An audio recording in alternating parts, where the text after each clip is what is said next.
Hi, welcome to Gold Coast Schools. My name is Diana, and I am going to walk you through logging into your live stream course.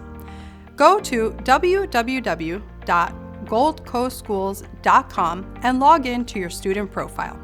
Enter your email and your password. This is the password that you set up during the registration process. If you don't know your password, click Forgot Password and it will send a reset link to your email. Once you are logged in, click on My Classes and your course registration will appear. We recommend logging in 15 minutes prior to the start of classes. You will be asked to fill out your name and email address. If you are late, you will be directly taken to the live class that you are attending. Each class is separate, and you must log on to Gold Coast Schools account for each class. Under Classes, click the course you want to attend. Once you click on the live stream course, you will be directed to another screen.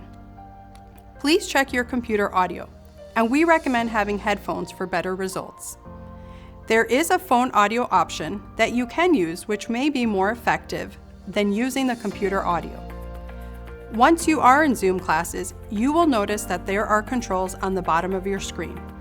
On the left is the mute button. Students will remain on mute unless the instructor wants to unmute the participants. Next is the video option. Click this button to turn your camera on or off. On both of these buttons, there is an upward arrow. This will open system preferences if you are having trouble with your video or audio. The next button that you will need is Chat. This is where you can type questions to your instructor.